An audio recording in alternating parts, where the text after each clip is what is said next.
I don't know what's sadder, the state of Kyle Mauricio's marriage or the fact that Erica is this delusional thinking that she's owed an apology. Let's talk about it.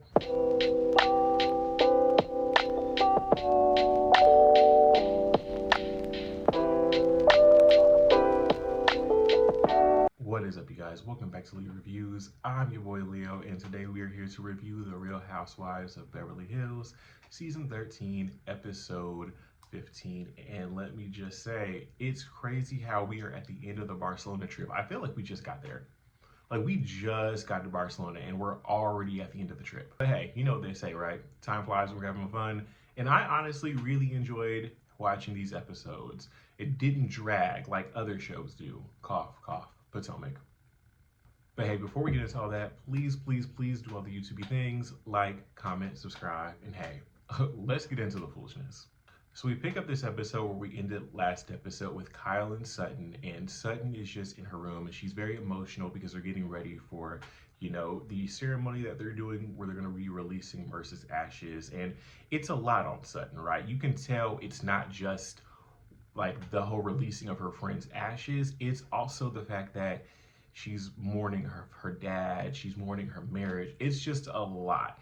It's kind of sad. We find out with Sutton, she said that when her father died, each her and her siblings got a little bit of his ashes, and when she moved around so much in her marriage, she lost some of her dad's ashes. So this is kind of like filling that void of her dad's ashes for her, and it's kind of a lot. It's like a lot that she has to let go of. Kyle is there comforting her, and it's really nice to see them just hug and just be there for one another. And it's just nice because last year Kyle was horrible to Sutton. Like, she was just terrible to her, and it's just so nice to actually see that, because Kyle's always saying, you know, me and Sutton are real friends, and I've never seen that. And until this moment here, I'm like, oh, you and Sutton actually are real friends. Y'all do love each other as friends, because when the times are rough, you guys can be there for one another. And that's a beautiful thing to see. So after all that, they end up leaving the house. They end up heading off to go to the ceremony. And while they're on the way to the ceremony, Sutton and her friend Trevor, who is also friends with Merce, are just having this whole conversations about how the area that they were driving through is like the gay district of Barcelona. And Sutton was saying that last week was Bear Week. Garcelle asked what a bear is. A bear is a gay man that's usually like really hairy, and sometimes he can be like a muscle tone, but I'm not talking like lean, like cut muscle. I'm talking like a thicker, I eat whatever I want but still work out on a regular muscle. Or it's usually a heavy set guy or a chubby guy. There are different kinds of bears, like there are otters, which are usually a little smaller. It's a whole thing. But I found it funny that Erica knew all about what they were. But honestly, I'm not surprised, because one, Erica is low-key a savant, and number two, Erica's friends are all gay men, so of course she knows everything about gay culture. Garcelle said that she had Andy Cohen on her podcast, and she asked Andy if he was a top or a bottom, and Andy said that he was a powerful top, and I was just like, really? Okay. Okay. Never judge a book by its cover. But let me just say this. All jokey aside, the one thing I just do not like, me personally, I don't like it, especially as a bisexual man, when people ask me what my position is, whether I'm a top or a bottom. I do not like people asking me that, because it never feels like it's coming from a genuine line of questioning. Whenever I get asked that question, I always feel like the person asking me is always trying to figure out if I'm more manly or if I'm less manly, because for some reason men who are bottoms are seen as less manly versus men who are tops. And I typically don't like that, especially because I'm not asking you how you get down in your bedroom, so don't ask me about mine. And I typically will never answer that question. That is not your business. Move on. And not to say that it's an offensive question to ask somebody, because if you're close friends with somebody or that's your family member and you want to know, I mean, hey, if you think that if you think they'll answer, don't answer. Ask away. I'm just saying, for me, myself, that is not your business.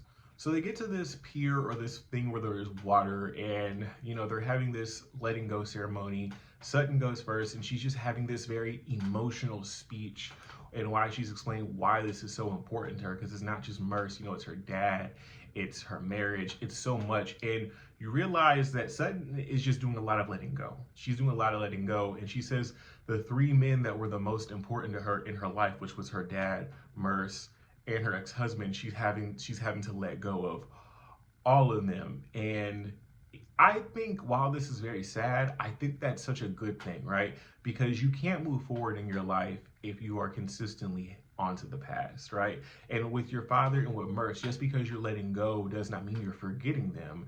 It just means that you're choosing to move on and not being stuck in the past where they were. Because typically, I don't know, at least whenever I go, I don't want my friends and family to be stuck on me.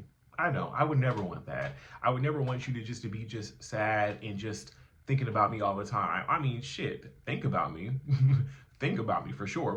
Your life is not over simply because mine is. So I think that's what Sutton is doing. I think that Sutton is just moving on in a way that's healthier to where that she can finally just be her and do her and just be free and live her life, especially as it pertains to her marriage or her previous marriage. I'm not gonna lie, y'all. That was such an emotional moment. It was such a very nice, very emotional scene that was very quickly ruined when Sutton decided that she wanted to, spread the ashes, and the ashes got caught up in the wind. That wind said nope and brought them ashes right back and hit all the group in the face. Like, it got all over Garcelle's black dress. It got in her hair. Kyle said it got in her mouth. Erica said it got in her mouth. And let me tell you something. If I was them, I would. Child, I cannot imagine it. I cannot imagine it. The way I would be gagging and like needing a toothbrush to get all that mess off of me and out of my mouth. That is traumatizing. After that, the group decides that they're going to start setting intentions and they're going to start letting things go themselves. Garcelle goes first. She says that she's going to start letting go of abandonment.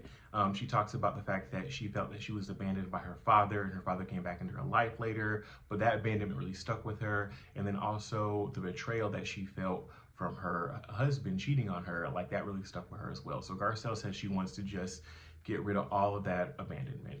Crystal says she wants to let go of her brother because her brother is now moving to a different country because she feels like he wants to get away from his mom and from his mom and her. And I think that's the best thing for Crystal's brother. For him to grow, I think he needs to get away and just move differently because he allowed the women in his life to ruin a really good relationship that meant a lot to him. So I think that for him and himself and his growth, he needs just to be on his own. Anna Marie says even though that she has a rough exterior, she wants to let go of, I guess, that and just working on all the things in her life so that she can be better and happy for her family and whatnot. Dorit says she wants to let go of a lot of the PTSD and not fully let go of the PTSD, but mostly she wants to let go of the expectations that she has for PK because she feels like PK wasn't the most supportive. I don't know if I agree with that. I think that you should keep those expectations. I think that maybe I don't know. I feel like your spouse should support you. I don't think that you should just be like, well, he's not supportive, so I just can't expect him to be. No, he should be supportive. Regardless if he fully understands or not, he needs to be supportive. And if he's not, that is something that he needs to work on. Not necessarily you, but that's just me personally. Kyle wants to let go of her thinking that she could have done something more or something better. For one, as it pertains to her marriage, and then for two, as it pertains to her sister Kathy, things in the group. She just wants to let a lot of that go. And I think we're about to talk about Kyle later on in this episode. Oh, child, Erica. Erica wants to let go of some of the hurt that she feels that she went through in the past couple of years, and the fact that she felt that the group has contributed to a lot of this hurt. And I said, Erica,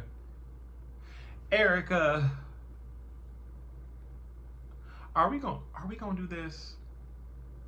Are we gonna do this? Erica. After they do all of that, they decide they're just gonna, go walk, get some ice cream, just walk around. And while they're walking around, Crystal decides that she wants to apologize to Erica for contributing to any hurt that Erica felt. And Erica is appreciative of that. And I'm just sitting there, I'm like, Crystal, what are you apologizing for? Like, what is anybody apologizing to Erica for? What did anybody do to Erica that she needs an apology for? No one did anything to you, ma'am.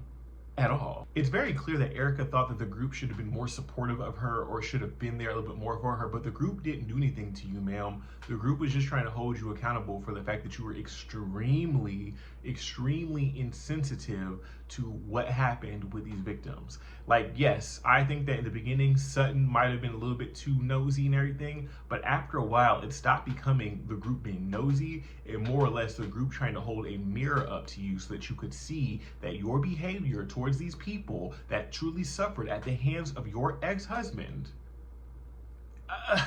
just for you to see that you need to have compassion to them. You did not have a single shred of compassion for those people last year, and you expect an apology. You expected for what? You're not owed shit, Erica. So the girls get ready for dinner, and the theme of the dinner was red. Oh, I'm on brand. Look at me in my red. Hey, can I just say, while I think that Garcelle looked good, well, her hair looked good. I don't really know much about makeup, so I can't tell you if her makeup looked good, but she didn't look bad. She looked beautiful in the face. The hair looked good. I don't like that dress. Who's dressing her? I just want to know. I would like somebody just else to dress that lady. I feel like her stylist is the same person who dresses Giselle. No, her stylist isn't that bad, but her style is just not good. I don't know. In my opinion, Garcelle always looks better in her confessionals, and whoever's styling her for the confessionals is doing a better job than who styles her in general. And to be honest with you, Garcelle's fashions have just been declining over the years. Like, I remember when she came in on season 1 and that outfit was like white on top and that black tulle dress with the train. She looked bomb there. And ever since then, it's just been bullshit. It's been a litany of bullshit. So they all go to dinner. All the girls are wearing red, and apparently Kyle missed the memo because Kyle was wearing a hot orange. It wasn't red. I mean, it was close enough, but it was very clearly orange and not red. I feel like maybe to a colorblind person, or if the person or if people were looking at them as a group, they could tell, they would think it's red. But if you look at Kyle individually, she's wearing an orange suit. That's what you're wearing. You look cute, but it's orange. They get to the restaurant and they find out that after they eat dinner, they will be doing flamenco dancing, and they're all nervous about it because like they've never really done it before. They start talking about their favorite moments of the trip, and everybody's just going around talking about all their favorite moments. It's really crazy how just this trip is just flown by. It doesn't feel like this trip was as long as it doesn't feel like this trip was long at all. I feel like this trip was only like an episode or two, which is crazy. Crazy. I kind of wish we had a little bit more on the trip. Honestly, I wish we maybe had like maybe one more episode of this trip. All is going good in the conversation until Anna Marie decided that she wanted to ask Erica what she meant on the pier when they were like saying their intentions. And Erica pretty much says that she felt like she was misunderstood a lot last year and on last year's trip. She said last year's trip was terrible for her. But hun, once again, last year's trip was terrible for you because everybody was trying to get you to either one, take accountability, and for two, stop making this whole thing about you. Yeah, they were talking about the earrings, they were talking about the victims, but that's what was going on. That was what was important. And I'm so sorry that you felt like you weren't supported in that moment. But in that moment, maybe you did. You know what? I'll give it to you, Erica. Maybe you did need some level of support. You did. But you also needed a level of accountability to realize that this entire thing was not completely about you. It was also about the people that were the most affected in the situation, which were the victims. And I'm sorry, although you went through a lot with the divorce, you went through a lot with the court proceedings, you're still coming out of this situation, for lack of better words, a millionaire. And if not a millionaire, a very high $1,000-naire. You will be making money. You will be back into the millions very, very soon. With the Bravo checks, your checks on residency, you are someone, a pseudo celebrity. You will be fine. 100%. Erica, you're going to be fine. But those people need to be made whole in that situation. They really, really did. And what they were trying to get you to realize that last year, it wasn't about the earrings. It was about saying, hey, let me just give these up so that can help contribute to making these people whole. But your worry was strictly and solely about how it made you look and how it made you feel versus the people that were truly affected and who cannot recover as fast as you can. And that's why I said, sure, maybe Erica needed some level of support, but I cannot take your victim in. Like, I can't take your victim mentality because you're not a victim here. It sucks, but you're not a victim. Also at the dinner, they were talking about the fact that Sutton felt slighted at the fact that Erica had sent a lot of the girls' personal invitations to her residency out in Vegas, and Sutton didn't get one. And it's like, Sutton girl, Sutton is petty as hell, y'all. Like, Sutton and Erica are low-key like a good Portia and Kenya level of frenemy, to where it's like they can be cool, they can vibe out, they can key, but they'll fight with each other. Like, so quickly they'll fight with each other, and they'll fight with each other over the most pettiest shit. Sutton, girl, you know you was invited. You know, and that's what Erica said too. Erica was like, Sutton, girl, you know you was invited. Like, you know I was inviting everybody. Nobody was singling you out, my love. Like, everybody can go. Like, so dinner's over, y'all. They get up on stage. They do a flamingo dance. I thought they were going to do a full-fledged flamingo dance, but it was a real clap, clap, clap, stomp, stomp, stomp, clap, clap, clap, stomp, stomp, stomp. You know what? I can do that, and I can't even dance. I can't dance worth shit, and I can do that. So they look good. They look good on there. I don't know why they were so nervous or what Kyle looked so mortified being up there, and she was even apologizing for the crowd for not being as good. But y'all, they weren't even making y'all do the full steps. They just had you do a clap, clap, clap, and a stomp, stomp, stomp. Kyle, if you can't do a clap, clap, and a stomp, stomp, girl. All right, y'all. So our final scene is with Dorit and Kyle after everybody gets back from Barcelona. And they're having this conversation. Dorit comes over because she wants to talk to Kyle because she feels like Kyle has been kind of just distant from the rest of the group. And Kyle has. There's been definitely a lot that's going on that Kyle has been not sharing with the group. But I think a lot of that is mainly because she doesn't feel comfortable because she knows how this group is when it comes to other people's marriages. Now, Kyle, I'll say this, girl, you have definitely been a part of that dysfunction as it pertains to other people's marriages. You have been in other people's business a lot over the years. And the reason why you're not comfortable is because you know that this year it's your turn. It's your turn to have the spotlight put on you, and that's why you're trying to keep it away from the rest of the group. Which is so not fair because you've been in everybody else's business for all these other years. They both kind of like, talk about and commiserate about how hard it is for the fact that both their husbands are working so much and they're always in different countries and they're always away for work. And I get that's hard. And I feel like a lot of times you think, oh, we have money, so it's not that bad. But it's not just the money. It's so much that goes into it that can make that whole entire situation just hard to deal with. You can tell that Kyle has built up a level of resentment with Mauricio because she feels like he puts in so much work in the agency. He puts in so much work in making sure his business is good and off the ground, but he is not putting in that same level of work into their marriage. And she feels kind of, I don't know, it feels like she feels like it's like he's letting her alone, and maybe he feels like, oh, if I leave Kyle alone, it'll all work itself out. But Kyle was at this point of, no, we need help, and you're not contributing to the fact that we need help. And I get exactly where Kyle's coming from, because y'all truly do need like a therapist or somebody where y'all can work out your issues.